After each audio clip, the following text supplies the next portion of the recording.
The Albanese government's hit the ground running, meeting key foreign leaders, deepening our defence and maritime cooperation. We're linked not just by geography, we are linked by choice.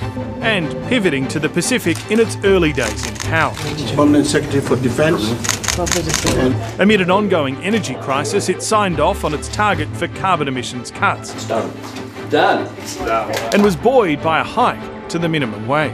A 5.2% increase. A pay rise of $40 a week. But it faces a growing number of challenges, such as the rising costs of mortgages, food and fuel.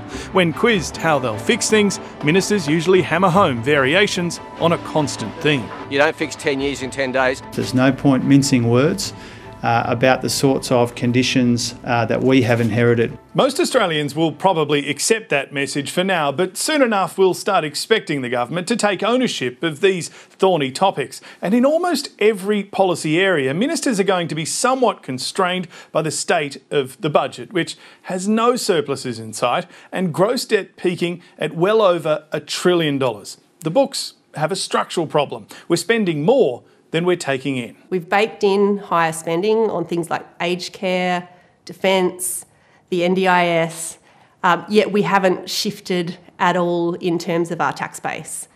So we have an ongoing gap that potentially gets worse in a world where interest rates continue to creep up, and that's really the heart of the fiscal challenge. Danielle Wood from the Grattan Institute says the government needs to start a difficult conversation over the next year about how the Commonwealth can pay for all the services Australians expect. But Labor's election commitment was not to raise taxes or have new ones except on multinationals, so cutting spending is the only other short-term option for reducing debt. I expect the October budget will be simply about delivering on the promises that they took to the election. I think by the time we get to next May, those fiscal challenges are going to be really starting to bite, and I think tax has to be on the agenda. That may just be making the case for changes that the government might take to the next election. Repairing the budget bottom line is politically challenging, but economists warn if the government doesn't start taking action in the coming years, then the nation could find it much tougher to respond to unexpected shocks. The Russian invasion of Ukraine is helping drive economic uncertainty across the globe, and next week the Prime Minister will likely be urged to do more to support the war-torn country at a larger than usual NATO summit. Look, we need more artillery pieces, we need more 155 ammunition for that artillery, howitzers. You've supplied 6 of those, they're good, we need more. We get 40 Bushmasters, it would be great to get another 20, so we make it 16 total.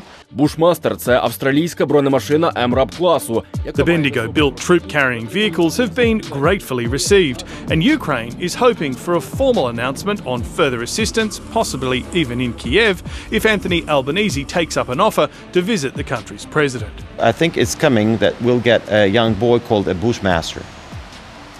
And I think it's coming. Bushmasters is probably the most recognized brand name of Australia in Ukraine right now. Because if you mention Australia, the next thing you hear, Bushmasters.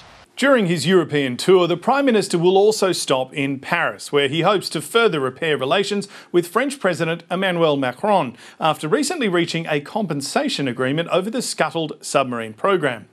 But amid the pomp and pageantry he'll be showered with on the trip, he's being urged to remain focused on Australia's biggest foreign policy challenge, an emboldened China. They're trying to push us around and coerce us in our own region of immediate strategic concern. What will we do and what will America do if Xi Jinping says, OK, my friend Putin is keeping America and NATO Europe really preoccupied, and this will go on for some years. Maybe now is the time for me to strike Taiwan. The new Triforce arrangement will facilitate a comprehensive, layered defence strategy. Paul Dibb was the main author of the 1987 Defence White Paper, which focused on how Australia could protect itself.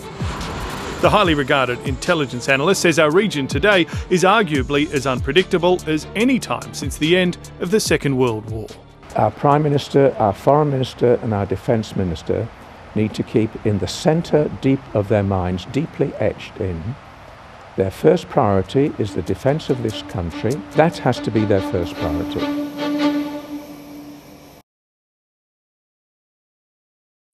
Hi, I'm Lee Sales. Thanks for watching this story. If you'd like to watch more of 730's stories, they are on the left of your screen. And tap on the button below to subscribe and get the latest from ABC News.